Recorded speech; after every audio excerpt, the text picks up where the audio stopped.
ঊনবিংশ শতাব্দীতে ডুবে যাওয়া একটি জাহাজের সন্ধান পেয়েছে ব্রিটেনের এক ডুবুরি দল।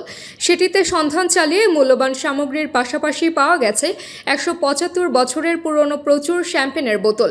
শত শত বছর ধরে সমুদ্রতলে পড়ে থাকা এই শ্যাম্পেনের দাম যে কার্যত অমূল্য তা বলার অপেক্ষা রাখে না।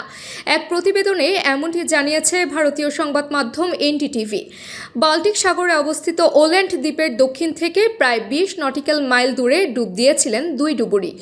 প্রায় ২ ঘন্টা ধরে সেখানে অনুসন্ধান চালিয়েছেন তারা। সেখানেই তাদের নজরে পড়ে একটি ডুবন্ত জাহাজ।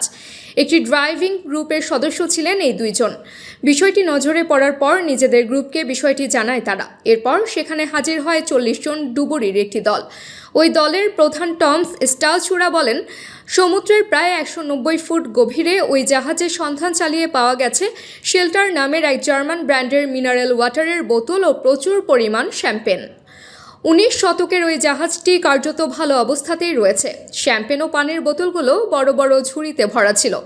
আরও চমকপ্রদ বিষয় হলো, জাহাজ থেকে পাওয়া গেছে মাটির তৈরির কারুকাজ করা প্রচুর বাসনপত্র। ওই মাটির বাসন যে সংস্থার তৈরি, সেই সংস্থা এখনও রয়েছে। সংস্থাটি থেকে স্বীকার করা হয়েছে বোতলগুলো তাদেরই তৈরি। তবে শ্যাম্পেনগুলো কোনো সংস্থার তা এখনও স্পষ্ট নয়। জানা গেছে, জাহাজের মধ্য থেকে উদ্ধার হওয়া জলের বোতলের মাটি পরীক্ষা করে জানা গেছে সেগুলো ১৮৫০ থেকে ১৮৬৭ সালের মধ্যে তৈরি। অনুমান করা হচ্ছে সেটি কোনো বাণিজ্যিক জাহাজ ছিল। সেই সময় এগুলো বাণিজ্যিকভাবে বিক্রি করা হতো। মূলত রাজারা এইসব পান করতেন।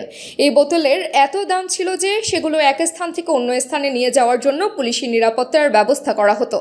জাহাজে যা মালপত্র রয়েছে তা উদ্ধার করতে ১ বছর লেগে যেতে পারে বলে ধারণা করা হচ্ছে। বিশেষজ্ঞদের দাবি, ১৮৫২ সাল নাগাদ রাশিয়াতে বাণিজ্য করতে যাচ্ছিল ওই জাহাজটি। তবে মাঝপথেই দুর্ঘটনার কবলে পড়ে সমুদ্রে সলিল সমাধি হয় জাহাজটির। তাবাসসুম হক আনিকা, পায়রা নিউজ ডেস্ক।